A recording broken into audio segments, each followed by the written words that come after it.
Assalamualaikum warahmatullahi wabarakatuh. Perkenalkan, nama saya Dava Muhammad Tasnisha dari kelas 11 IPA 4. Di sini saya akan menjelaskan sedikit materi tentang kedatangan bangsa Portugis ke Indonesia.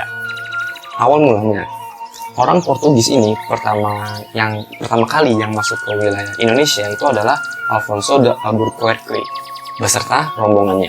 Sebelum masuk Indonesia, penjelajah samudra dari Portugis ini sebenarnya sempat singgah tuh di wilayah India yang dipimpin oleh Vasco da Gama pada tahun 1498. Tujuannya adalah untuk mencari rempah-rempah. Nah, tujuan awal ini mencari rempah-rempah ini disebabkan pada saat itu rempah-rempah memiliki harga yang tinggi di daerah Eropa sana. Oleh karena itu, bangsa Eropa berlomba-lomba menjelajahi samudra ke daerah Asia untuk mencari pasukan rempah-rempah. Di lain sisi, pusat perdagangan di Eropa, Konstantinopel, itu dikuasai oleh Turki, jatuh ke tangan Turki karena waktu itu kalah perang bangsa Eropa oleh Turki, sehingga harga rempah-rempah di sana itu dikuasai oleh bangsa Turki dan harganya itu sangat tinggi dan perbandingannya sangat mahal. Pada saat mereka di India, si bangsa Portugis ini, mereka mendapatkan kabar bahwa pusat dari rempah-rempah itu sebenarnya bukan di India saja, namun di Indonesia.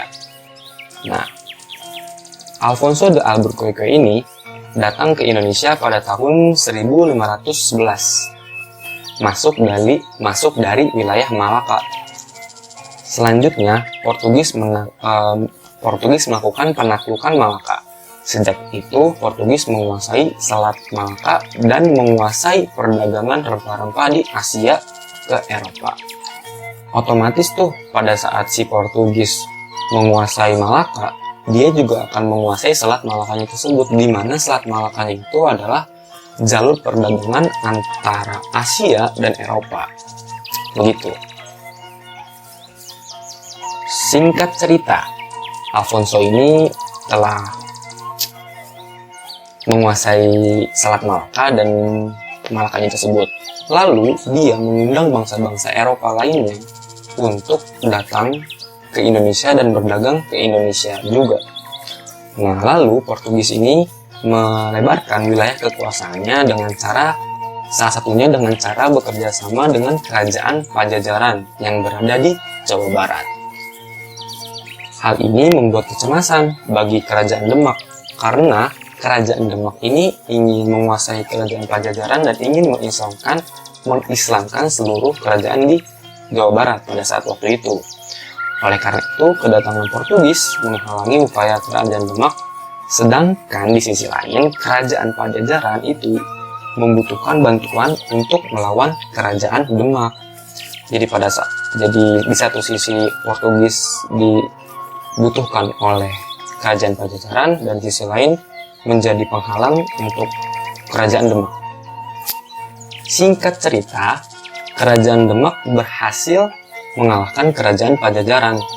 Lalu si Portugis ini tidak tertarik lagi dengan Kerajaan Pajajaran karena Portugis pada saat itu menemukan pusat dari segala pusat rempah-rempah di Maluku pada tahun 1512 dan berhasil membangun poros perdagangan antara Ternate, Malaka, Goa, dan Lisbon. Kedatangan bangsa Portugis ini di Maluku sana disambut baik dan disambut hangat oleh Kerajaan Ternate. Sebenarnya, Kerajaan Ternate juga mempunyai kepentingan politik nih, yaitu perebutan kekuasaan di daerah Maluku dengan Kerajaan Tidore. Jadi sekaligus memiliki kepentingan juga nih si Kerajaan Ternate-nya. Mengapa mereka menyambut hangat bangsa-bangsa Portugis? Karena mereka memang membutuhkan pasukan Portugis untuk membantu mereka dalam melebarkan atau memperluas wilayah Kerajaan Ternate. Singkat cerita, pada akhirnya kedok Portugis ini terbongkar. Yang awalnya hanya ingin berdagang, menjadi ingin memonopoli perdagangan di Maluku di sana. Kejadian ini, kedok ini terbongkar dan berakhir ketika ada Sultan Ba'abullah pahlawan di sana berhasil mengetahui dan berhasil mengusir Portugis pada tahun 1575. Seperti itulah awal mulanya kedatangan bangsa Portugis ke Indonesia dan bagaimana berakhirnya bangsa Portugis diusir dari daerah Maluku oleh Sultan Ba'abullah ini, dan monopoli Portugis itu berakhir. Sekian dari saya penjelasan mengenai kedatangan bangsa Portugis ke Indonesia. Semoga bermanfaat. Wassalamualaikum warahmatullahi wabarakatuh.